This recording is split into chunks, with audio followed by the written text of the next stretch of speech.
Bonjour tout le monde, j'espère que vous allez bien. Aujourd'hui, on se retrouve pour une nouvelle vidéo.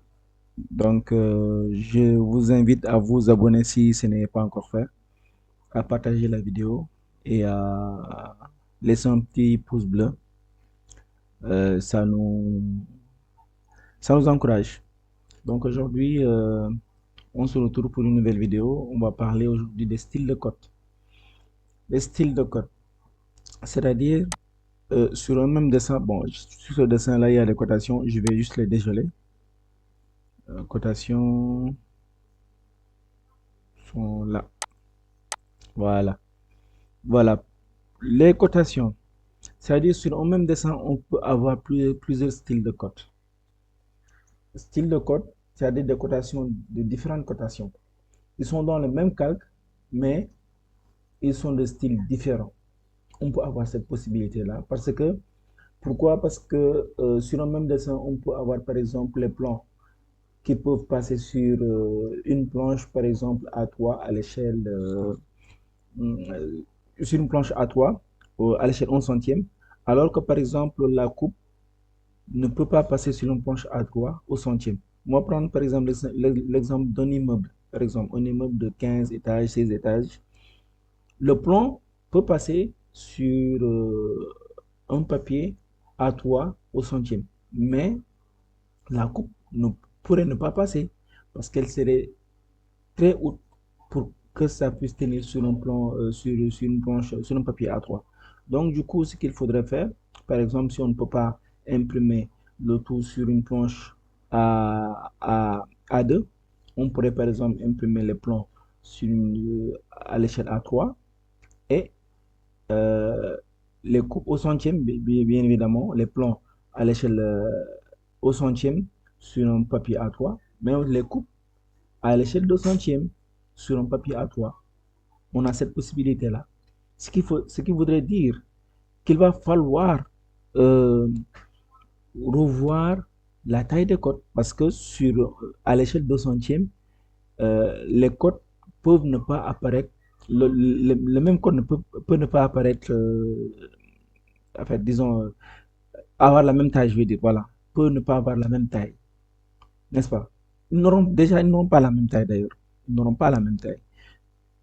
Au centième, on aura une cote beaucoup plus grande, beaucoup plus visible, mais au 200e, la cote sera petite. Donc, du coup, ce que je fais, c'est que je crée un autre style de cote pour, par exemple, au niveau de la coupe, avoir une cote euh, plus grande, plus grosse.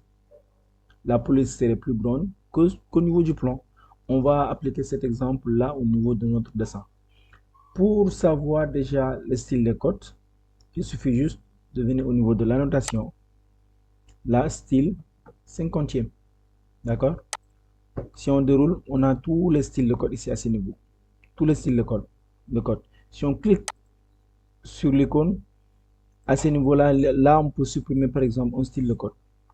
Celui-là, par exemple, apparemment, n'a pas. Bon, tant mieux. Mais on peut euh, modifier les styles de code. C'est là qu'il faudrait faire. Qu'on a fait notre boulot. Par exemple, je prends par exemple le style 50e que je modifie par exemple. Je vais modifier le style 50e. J'ai déjà le style 50e, je vais le modifier. D'accord? Mais d'abord, on va essayer de vérifier ces codes-là sont dans quel style de code. D'accord? Celui-là, si on le sélectionne, là, il est dans le code, dans le style de code 500, style 50e. D'accord? Mais si on sélectionne C, dans ce cas-là, ces codes, on a ils sont dans un autre code, dans un autre, disons, un autre calque, mais ils sont dans le code, dans le style de code exécution. D'accord? Parce qu'effectivement, au lieu de choisir un code plus grand, par exemple pour le cahier de menuiserie, on a besoin de code plus petit. Cet exemple-là répond clairement à notre question. Donc, là, si je sélectionne le style de code, nous sommes c'est le style de code exécution, mais sur le plan, le style de code 50e. Vous voyez, c'est plus grand. Si on double-clique par exemple, sur le texte, on voit au niveau de la police, c'est 17. D'accord? Alors qu'ici, si on sélectionne, si on double-clique, le style de code, la police c'est 10. Donc c'est beaucoup plus petit. OK? Donc maintenant, on va essayer de créer un style de code, d'ajouter un style de code et de l'éditer. OK? On vient sur là, on clique ici, nouveau style de code. Je vais changer le nom, je vais mettre formation. OK? Continuer. OK? Euh, il a copié en fait les paramètres du style de code 50e. Parce qu'en bas, on avait écrit commencer par style de code 50e. Donc, il va copier les paramètres du style de code du style de code 50e.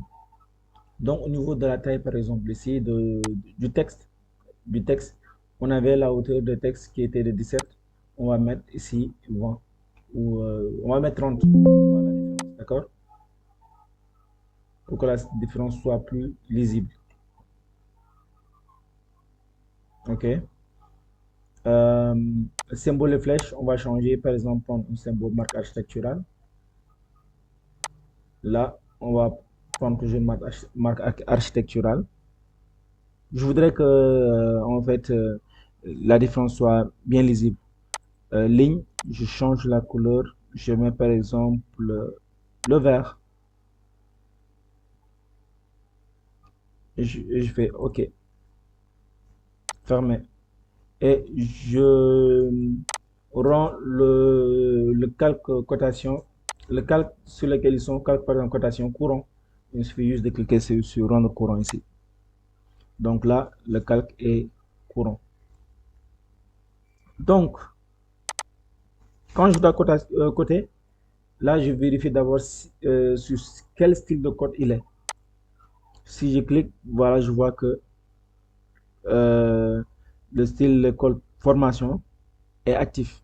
Si c'était un autre, on allait retrouver par exemple exécution qui est là, ou bien, euh, ou bien style 50e. D'accord? On va, par exemple, je vais essayer de supprimer ces codes-là. D'accord? Juste pour un exemple. Pour un exemple précis. OK?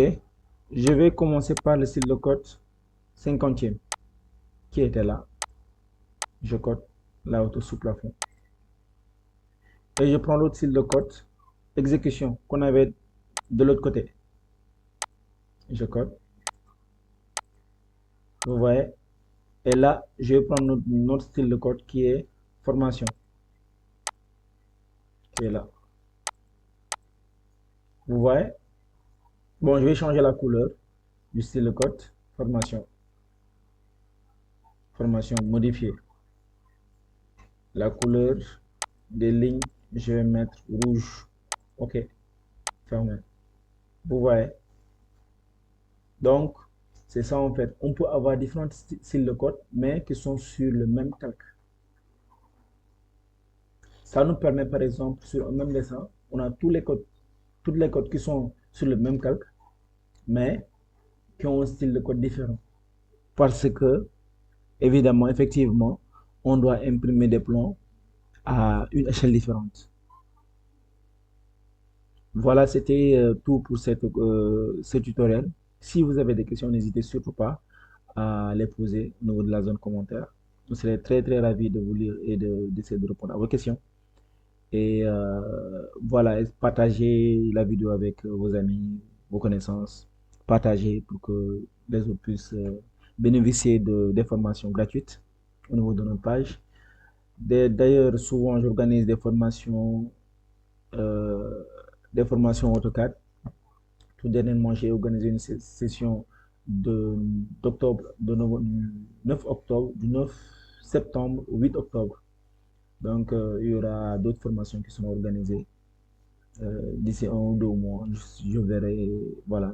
Merci pour d'avoir pris le temps de visionner. Laissez un pouce bleu, partagez avec vos amis. Merci et à très bientôt pour une nouvelle vidéo.